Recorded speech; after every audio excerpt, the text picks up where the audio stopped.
What's up, y'all? This your boy Eddie Jackson. Welcome back to the Drop That Podcast. This episode is brought to you by Layback TV. Over 10,000 channels, movies on demand, every sports channel, all the languages, and you can hit on laybacktv.com to see how you can download it on your iPhones, Androids, and your Fire Sticks. All right, and give them a shout out on their official _Layback TV on Instagram. Now, let's get into some wrestling talk. Woo-hoo-hoo-hoo. WrestleMania season, baby. All right. Let's speaking of WrestleMania, let's give a big shout out, rest in peace to Psycho Sid and Bad News Brown. They're the new inductees into the WWE Hall of Fame this year, class of 2026. Bad News Brown, I guess it's been a long time coming, but Psycho Sid, that is way fucking overdue. We talking former WCW US champion, former multi-time WCW World Champion. I think he only won the WCW title once, but he's two-time WWE Champion. You know what I'm saying? You can go back 96, 97. It was a pretty interesting year for him, especially 95. You know, being the bodyguard for the Heartbreak Kid Shawn Michaels, his battles with Big Daddy Cool Diesel, the British Bulldog, The Undertaker at WrestleMania 13. You know, the list goes on. Even Big Van Vader, you know what I'm saying? So, shout out to them, new inductees to the WWE Hall of Fame. Let's get it on Monday Night Raw, what went down. You know what I'm saying? Opa Femi destroys Brock Lesnar again. A lot of people want Opa Femi to go over Brock Lesnar at WrestleMania, meaning to win. I think it's too soon. You know what I'm saying? Opa Femi is a former North American champion and former NXT two-time champion. Great run over at NXT. Definitely a fucking impact that he made at the Royal Rumble. Had his moment with Brock Lesnar at the Royal Rumble. But I don't see why should they put Opa Femi so fucking over like right away when we could probably continue this to Backlash. You know what I mean? I don't know. It's giving me vibes that Brock might steal one. You know, he's not here for a long time. He's here for a good time. But let's keep in mind, SummerSlam will be in Minnesota, which is the hometown of Brock Lesnar. So we'll see how that goes. Another match number 6. Gets added to WrestleMania. I'm talking the Women's Intercontinental Championship rematch between champ AJ Lee and former champion Becky Lynch. This will be the first time in 10 years that AJ Lee competes at WrestleMania. I personally see a lot of moments happening at WrestleMania, and this match is definitely one of them. Like, we had a good, right now it's 3-0 when it comes down to AJ against Becky. 3-0 meaning AJ's up. You know what I mean? A tag match back at WrestlePalooza. She tapped her out. War Games at Survivor Series in San Diego. She tapped Becky out. This past Elimination Chamber in Chicago, she tapped Becky out again, this time to win the Intercontinental title. I think this is going to be probably Becky's moment to take back the Intercontinental Championship and get one victory over AJ Lee. I just don't think she's going to do it by herself. I think there's going to be a special surprise that helps. That definitely helps her go over. And I'm talking, what if, right? What if Becky wins the match this time due to interference to win back the Intercontinental Championship with somebody being in her corner, and it happens to be somebody who took, in that era, the Divas Championship from AJ Lee the night after WrestleMania. If you do your Googles, you'll see it was a young lady by the name of Paige. What if Paige returns? Guess we'll see. Paul Heyman came out to the ring. He requested some time via Adam Pearce to lure in Seth Rollins.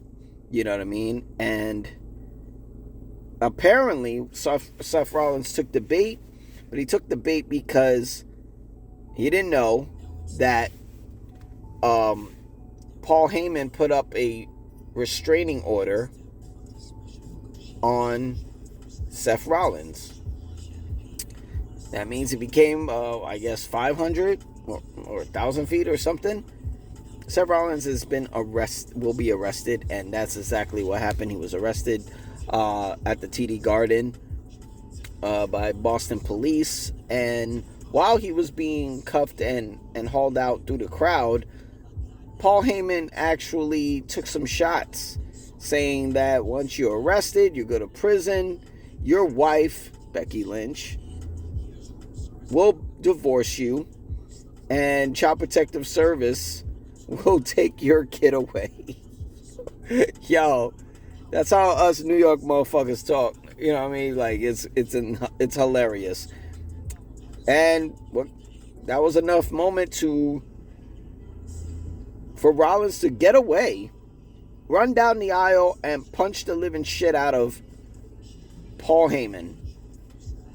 He snuffed him. He got in the ring and he snuffed him for talking about his wife and his kid. And through the whole way out of being arrested, you hear Seth Rollins literally yelling, "Fuck around and find out." That was hilarious. Here's a promo. LA Knight and the Usos were in the back, right? You know, just chopping it up. Walking down in the backstage area, where the production trucks are and stuff like that. Usually they have like logos, WWE logos, WWE superstars on the truck trailers and stuff like that. They happen to stop right in front of one of the production trucks, and in between them, not even their head is covering it, in between them, if you zoom in, you'll see a picture of the final boss, The Rock. And the last time they did this was 2 years ago at WrestleMania 40, right before WrestleMania 40. They kept going near trucks that had John Cena's face and Stone Cold Steve Austin's face. Now, we may have didn't see Stone Cold because he was scheduled for a surgery, but you see John Cena appear, and the Bloodline Rules undisputed WWE Championship match between Roman Reigns and Cody Rhodes. So keep that in mind. We might see something. Lyra Valkyria and Bayley are the new number one contenders to the WWE Women's Tag Team Championship against Nia Jax and Lash Legend, and that match will take place next week, which is actually pretty dope. This is a final chance to see if Lyra Valkyria and Bayley, or even just Bayley, gets a moment to go to WrestleMania, since she missed her opportunity last year.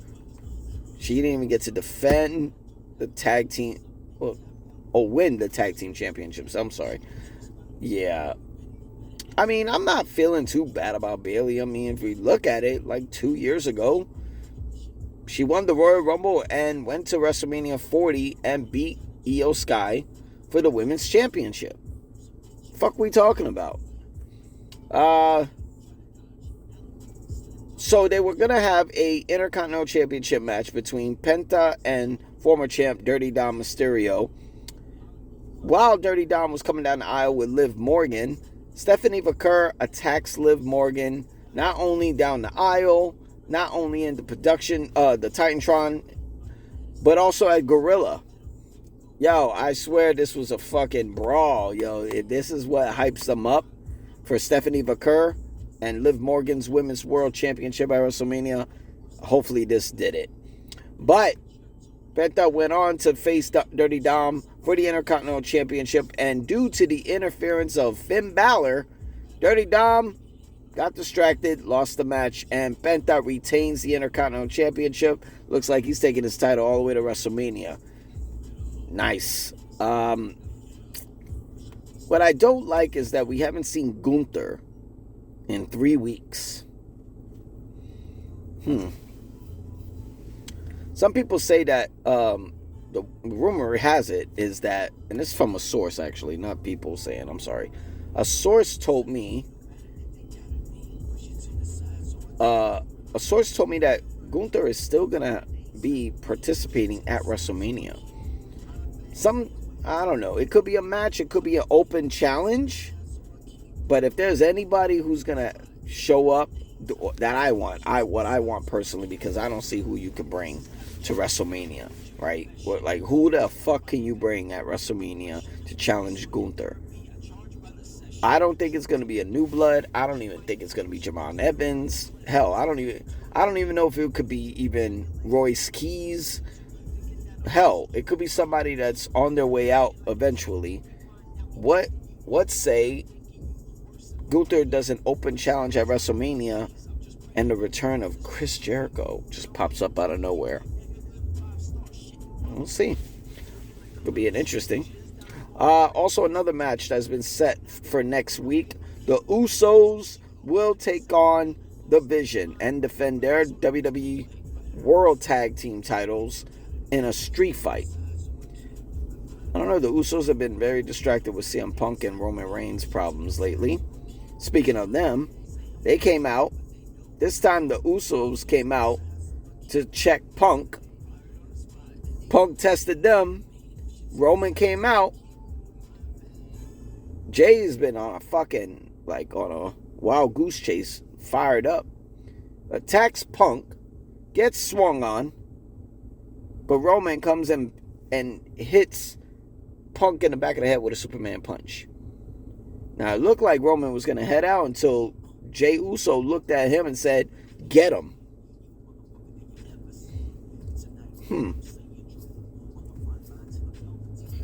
I think Mr. Yeetman is starting to want to be the tribal chief eventually. Because Roman listened. Speared Punk, threw his face into the ring post, and powerbombed him right through the table. If Punk wasn't in Roman's head last week, he damn sure is now. This is getting interesting. But I do feel in this match, we might see the final boss. Or I at least hope so. We're going to see how SmackDown this Friday and Raw this Monday plays out, because we may have some more juicy shit that we might see. But I'm your boy Eddie Jackson. This is Drop That Podcast for Wrestling Talk. Y'all, hit the sub button, hit the likes, hit the comments. Let me know. Let me know what you think won this round. I got Punk winning this round. You know what I'm saying? I got Punk winning this round. If you gave it to Roman last week, it's probably 2-2 now. You know what I'm saying? So, let me know who you think won at the Punk and Roman segment. Who you think Gunther's opponent for WrestleMania going to be. Is there any other questions? What you feel about Paige returning to cost AJ Lee the Intercontinental Championship? And how do you feel about possibly the final boss making his epic return at WrestleMania 42? Who knows? But y'all stay tuned. We got more episodes coming this week. All right? Y'all be easy. Peace.